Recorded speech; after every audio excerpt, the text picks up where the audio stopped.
What's up, guys? Welcome back. Going over second day this week, which is my pressing day.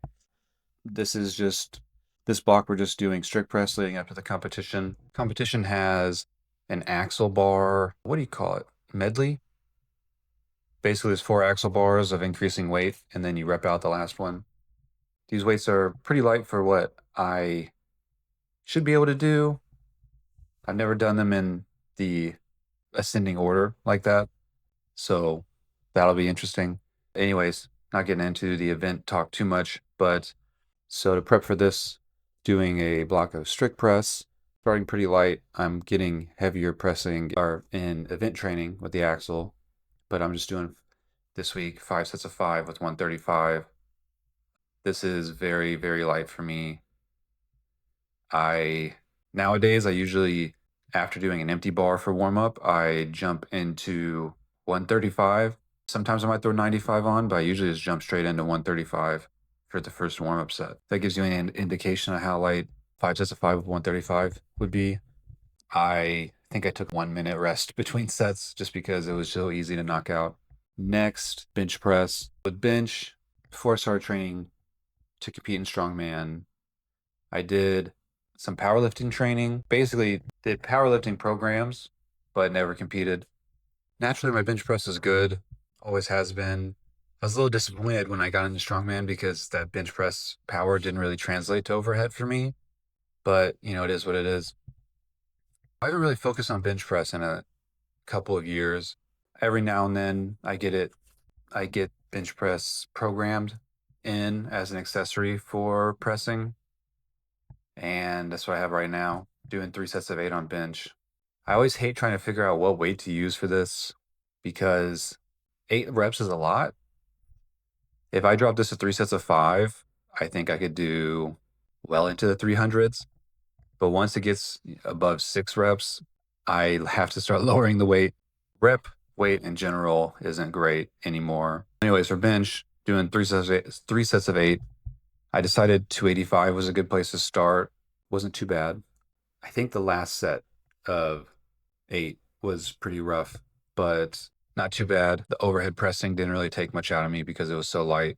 Not too worried about how that's going. I got some other lifts, other accessories. Let me think. Incline bench, and I'm doing dumbbell front raises, just stuff to help for just pressing strength. Something that's pretty new for my pressing day is dead hangs.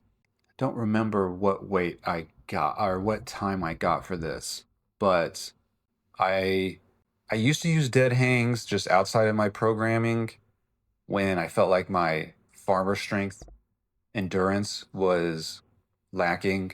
So where I'm struggling at the end of farmer's runs, I would just throw up a pull-up bar in the doorway and do a couple of neutral grip dead hang sets. And if I got those in once or twice a week, I felt later on for my event training that my farmer grip got a lot better. These are now getting programmed in, but they are the pull-up grip, pronated, makes it a bit tougher. Also, isn't something that directly, obviously, any kind of grip training is going to help your grip, but the pronated grip versus neutral grip is going to have a bit more carryover to farmers. It's a similar position, and you have so many different muscles in your wrist and forearm that you want to be as specific as possible. The difference between pronated and neutral is important. If you had the choice, the pronated dead hangs are going to still increase your grip strength, your grip endurance, and you're going to see benefits from it, but it's more of just a general than compared to doing it with farmers. The grip event in this competition is going to be a Denny Stone hold. If you think about the grip for that, it makes a little more sense to do pronated. These are miserable. I hate doing them. I try to give myself limited rest time between. I feel like grip recovers pretty quickly. So I give myself about 150% of the time that I hung for. If I did a minute, I'm going to give myself 90 seconds rest. And it's worked out pretty well. So that's my pressing day. I'll see you tomorrow with, I don't squat until 2 days from now. I lift Monday, Tuesday, Thursday, Friday. I will have a different video topic tomorrow outside of my lifting. So I'll see you then.